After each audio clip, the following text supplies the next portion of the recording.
ओली China से घूम के तो आए, लेकिन क्या तिब्बतियों के लिए एक साजिश रची गई चाइना के द्वारा? क्यों कहा जा रहा है ऐसा, जानेंगे क्या है मामला। तो वहीं दूसरी तरफ म्यांमार में चीन और भारत दोनों का खेल शुरू हो गया है। क्या चाइना ने अपनी मिलिट्री उतारी है, तो भारत ने क्या एक्शन लिया है? जियोपॉलिटिक्स में बहुत कुछ चल रहा है, हमेशा की तरह जानने को मिलेगा बहुत कुछ। आइए जानते हैं इन खबरों को विस्तार से। नेपाल में तिब्बतियों को लेकर चीन की एक नापाक साजिश फेल हो गई है। चीन चाहता था कि नेपाल की मदद से तिब्बतियों के सर्वोच्च धर्मगुरु दलाई लामा को किनारे लगा दिया जाए। इसके लिए चीन ने बौद्ध धर्म को हथियार बनाते हुए अपने नियुक्त किए पंचेन लामा को चुपके से नेपाल भेजने की योजना बनाई। नेपाली मीडिया के मुताबिक इस बीच चीन का ये प्लान लीक हो गया और इसको लेकर चीन की सरकार और नेपाल की केपी ओली सरकार के बीच पिछले सप्ताह तनाव भड़क उठा। पंचेन लामा को चीन दलाई लामा का उत्तराधिकारी मानता है, लेकिन पश्चिमी देश और भारत समेत दुनिया भर में खुद निर्वासन में रह रहे तिब्बती इसे स्वीकार नहीं करते। नेपाल ने चीन को साफ तौर पर पंचेन लामा की यात्रा को लेकर मना कर दिया। तिब्बती पंचेन लामा को चीन का कठपुतली मानते हैं, न कि अगला दलाई लामा। काठमांडू पोस्ट की रिपोर्ट के मुताबिक मध्य दिसंबर में पंचेन लामा के नेपाल दौरे की खबर जैसे ही लीक हुई, नेपाल के विभिन्न मंत्रालयों में हड़कंप मच गया। इस रिपोर्ट में खुलासा किया गया कि पंचेन लामा बुद्ध के जन्म स्थान लुम्बिनी जाएंगे और फिर उनका काठमांडू जाने का प्लान है। इस खुलासे के बाद नेपाल के गृह मंत्रालय और पर्यटन मंत्रालय ने इन कार्यक्रमों में आने वाले सभी यात्रियों की लिस्ट की जांच करना शुरू कर दिया है। ये सभी चीन के चेंगडू से नेपाल के लुम्बिनी एयरपोर्ट पर चीनी विमान कंपनियों के प्लेन से आते हैं। वहीं लीक रिपोर्ट में कहा गया कि पंचेन लामा को अपने सुरक्षा गार्ड के साथ सीधे बीजिंग से लुम्बिनी आना था। इससे पहले नेपाल ने लुम्बिनी में ननहाई बुद्धिज्म राउंड टेबल के नाम से एक कार्यक्रम को मंजूरी दी थी। नेपाल के गृह मंत्रालय के एक अधिकारी ने कहा कि हमें पंचेन लामा का नाम कहीं भी नहीं मिला, लेकिन ऐसा हो सकता है कि उनके पास कई नाम से कई पासपोर्ट हों। उन्होंने कहा कि किसी भी पहचान को छिपाने के लिए कई रास्ते हो सकते हैं, इसलिए हम सतर्कता बरत रहे हैं और अलर्ट में भी है। इस पूरे मामले को लेकर नेपाल के गृह मंत्री ने भी अधिकारियों के साथ बैठक। लुम्बिनी डेवलपमेंट ट्रस्ट के वाइस चेयरमैन लयरकाल लामा ने बताया कि पंचेन लामा पिछले 10 साल से नेपाल की यात्रा करने का प्रयास कर रहे हैं और खास तौर पर वह बुद्ध जयंती पर आना चाहते हैं। पंचेन लामा इतने शक्तिशाली इंसान है कि वह केवल हमारे पीएम की अनुमति के बाद ही आ सकते हैं। उन्होंने कहा कि पंचेन लामा रैंकिंग में चीन के उपराष्ट्रपति के बराबर हैं और हमारे लिए उनको सुरक्षा देना संभव नहीं है। उन्होंने ये भी कहा कि पंचेन लामा की यात्रा से नेपाल की भू राजनीतिक चुनौतियां बढ़ सकती है। इसके बाद नेपाल के विदेश मंत्रालय पर दबाव पड़ा तो उसने चीनी दूतावास से पंचेन लामा की यात्रा की सफाई मांगी है। नेपाली विदेश मंत्रालय ने साफ तौर पर कह दिया कि नेपाल सरकार पंचेन लामा के भगवान बुद्ध के जन्म स्थान लुम्बिनी यात्रा को मंजूरी नहीं देती है और काठमांडू धार्मिक मामलों में तटस्थता की नीति का पालन करना जारी रखे हुए है। नेपाल ने चीन को यह भी कह दिया कि उसने दलाई लामा को कभी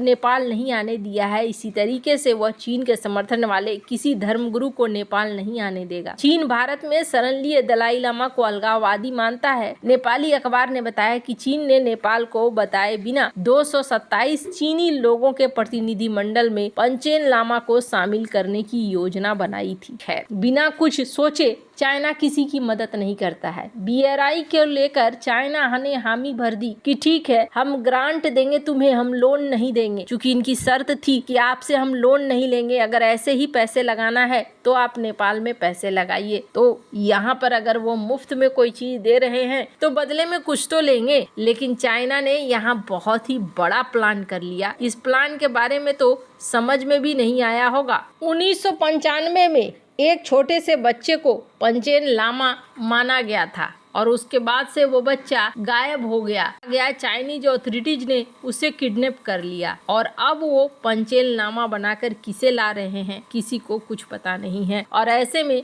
माना जा रहा है कि ये चाइना का ही कोई शख्स होगा जिसकी वजह से इसे स्वीकार नहीं किया जा रहा है। खैर, जहां चाइना ने इतना बड़ा गेम खेला तो वहीं दूसरी तरफ म्यांमार में भी एक बड़ा खेल हो रहा है और म्यांमार को लेकर जो चीजें हो रही हैं वो आने वाले समय में बहुत सारी समस्या खड़ी कर सकता है। म्यांमार में चाइना अपने सेना को कथित तौर पर उतार रहा है। स्क्रीन पर इस आर्टिकल को देखिए। कहा जा रहा है कि धीरे धीरे चाइना यहाँ पर अपने सैन्य कंपनियों को उतारने की सोच रहा है और इसमें इस सिविल वॉर में चाइना की एंट्री हो सकती है, ऐसा माना जा रहा है। अगर ऐसा है तो होता है तो क्या होगा? कहा जा रहा है कि प्राइवेट सिक्योरिटी कॉरपोरेशन बहुत तेजी से यहाँ बढ़ने लगा है। जैसे ही म्यांमार के सैन्य जुंटा के नेता पर कानूनी शिकंजा कसता जा रहा है, अंतर्राष्ट्रीय आपराधिक न्यायालय के मुख्य अभियोजक से गिरफ्तारी वारंट के लिए अनुरोध किया जा रहा है। चीनी सरकार का समर्थन का हाथ भी बढ़ता हुआ दिख रहा है। अगस्त में चीनी विदेश मंत्री वांग यी ने म्यांमार के जुंटा नेता मिन आंग ह्लाइंग के साथ अपनी पहली बैठक के लिए म्यांमार का दौरा किया और फरवरी 2021 के सैन्य तख्तापलट के बाद ये स्थिति हुई थी। फिर पिछले महीने मिन आंग ह्लाइंग ने जुंटा के प्रमुख के रूप में चीन की अपनी पहली यात्रा के साथ जवाब। हाल के हफ्तों में रिपोर्ट में ये भी संकेत दिए गए हैं कि चीनी सरकार और म्यांमार की सैन्य जुंटा चीनी परियोजनाओं और कर्मियों को गृह युद्ध से बचाने के लिए एक संयुक्त सुरक्षा कंपनी स्थापित कर रही है। ये विकास बेहद चिंताजनक है। इसमें शामिल किसी भी खिलाड़ी के लिए अच्छा संकेत नहीं है। ये कदम विपक्ष द्वारा पिछले एक साल से थ्री ब्रदरहुड अलायंस के सफल ऑपरेशन 1027 सहित कई महत्वपूर्ण सैन्य जीत के बाद उठाया गया है। इन विद्रोही समूहों ने चीन म्यांमार सीमा के पास के एक बड़े भूभाग पर कब्जा कर लिया है और कम से कम शुरुआत में चीन के मौन समर्थन से। जबकि म्यांमार में निजी चीनी सुरक्षा गार्डों की तैनाती के बारे में अभी भी बहुत कुछ स्पष्ट नहीं है। एक बात तो तय है कि चीन ने कई वर्षों तक अपनी बाजी लगाने के बाद स्पष्ट रूप से जुंटा का समर्थन करने का फैसला किया है। निजी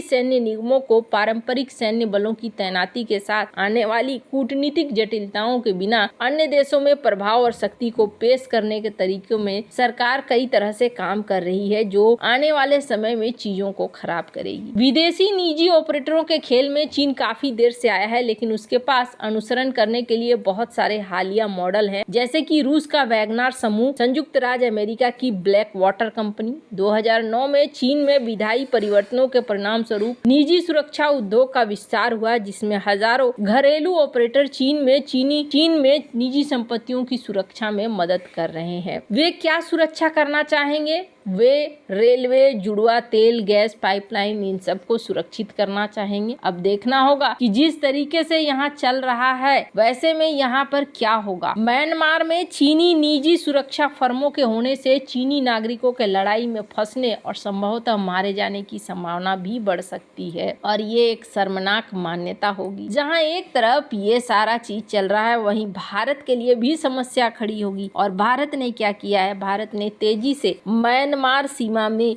बॉर्डर बनाने का काम शुरू कर दिया है। स्क्रीन पर आप आर्टिकल देख सकते हैं। हालांकि ऐसा नहीं है कि भारत बस यूं ही चलते चलते इस बॉर्डर को बना लेगा। ये बनने में काफी वक्त लगेगा। ये तुरंत से नहीं बनने वाला है और 10 साल का वक्त लगेगा इसे बॉर्डर को सुरक्षित करने में। वैसे आपको क्या लगता है इन सब मामले में? आपकी क्या राय है? कमेंट कर जरूर बताएं। जल्द मिलते हैं अगली वीडियो में नई खबर के साथ।